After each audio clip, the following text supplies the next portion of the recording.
Salve galerinha, sou o professor Wagner e este é o sexto exercício da segunda fase da FUVEST de 2020. Um equilibrista de massa M desloca-se sobre uma tábua uniforme de comprimento L e massa M apoiada sem fixação, sobre duas colunas separadas por uma distância D menor do que L.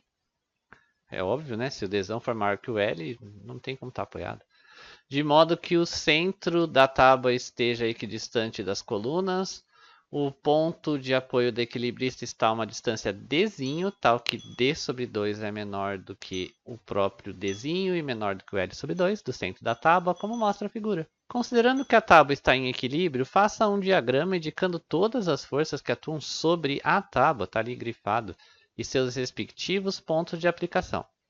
Vou traçar uma linha na direção da equilibrista. A equilibrista aplica uma força sobre a madeira, que é equivalente ao peso. O fato de a tábua possuir massa, ela vai ter o peso da própria tábua que está no centro de massa. Peso da barra, a força proporcional ao peso da equilibrista neste ponto. E temos mais duas forças que são as forças de contato. Como a tábua está apoiada, ela está empurrando a coluna para baixo, a coluna tem uma reação vertical para cima.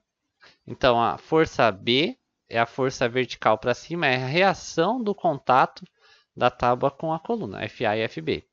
Essas coisas precisariam estar descritas. Peso da equilibrista, peso da barra. Força A é uma força vertical para cima, que é a reação normal do contato entre a tábua e a coluna. Letra B vai pedir para calcular o torque resultante exercido pelo peso da equilibrista e da tábua em relação a este ponto A. Escreva sua resposta em termos de grandezas mencionadas no enunciado. M, L, M, D e da aceleração da gravidade G. Depois vai pedir a distância máxima da equilibrista em relação ao centro para que o conjunto permaneça em equilíbrio estático.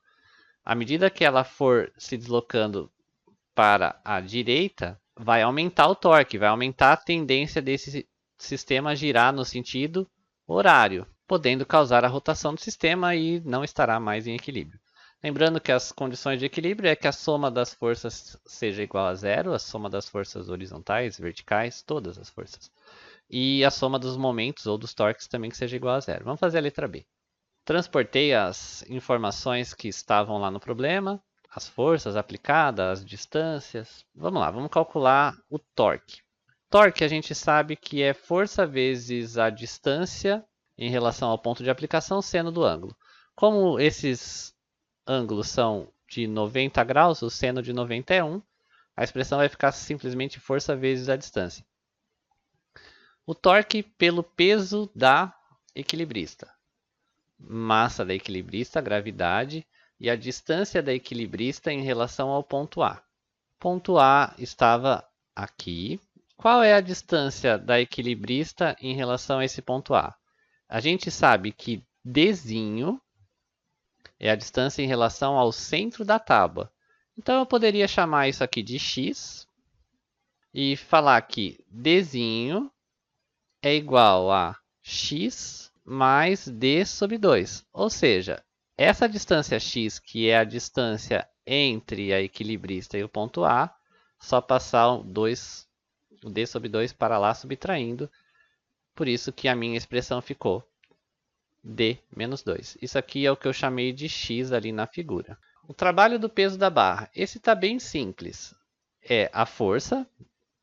Peso da barra é M vezes G dividido por 2, porque a distância está sobre 2. Aqui está a distância. Esta força vai fazer o sistema tender a girar no sentido anti-horário. Enquanto esta força faz o sistema tender a rodar no sentido horário. Portanto, o torque resultante vai ser um menos o outro. Esse daqui, anti-horário, eu adotei como positivo e o horário eu adotei como negativo. Fazendo a letra C. Calcule a distância máxima da equilibrista ao centro da tábua para que o conjunto permaneça em equilíbrio. E agora ele deu os valores. Ele falou quanto que é o L, o tamanho da tábua, falou a massa da barra, falou a massa da menina e o Dzão. O sistema vai deixar de estar em equilíbrio, porque afinal aqui é um ponto de apoio, simplesmente. A barra pode girar.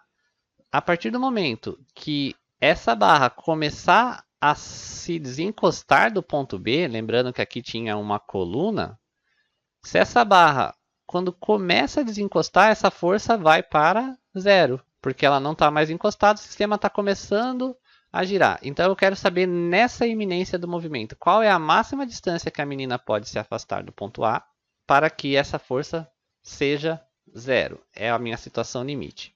Escrevendo isso, a distância será máxima quando a força B for zero e o torque resultante for igual a zero. Ou seja, essa força se tornou igual a esta força. O torque desta força é igual ao torque destas forças. Ou seja, o torque do peso do equilibrista é igual ao torque do peso da barra. Enquanto o torque do peso da barra for maior, o sistema vai estar apoiado aqui. E ela pode se deslocar de boa. Escrevendo torque do peso da equilibrista, torque do peso da barra. Gravidade dos dois lados, eu posso simplesmente cortar, continuando a conta e substituindo os valores, logicamente. Mzão é 60, Mzinho é 20, a distância D maiúsculo é 3. 20 vezes 3 também é conhecido como 60, tem dos dois lados corta. Aqui fica D menos 1,5 igual a 1 sobre 2. 1 sobre 2 é meio. Esse menos 1,5 está subtraindo, passa somando. A distância máxima que ela pode percorrer é de 2 metros. Se você gostou desse vídeo, deixe seu like. Se você se interessa por esse tipo de conteúdo, inscreva-se em nosso canal. Sua participação e prestígio são muito importantes. Quaisquer dúvidas e sugestões, deixe-as nos comentários. Valeu!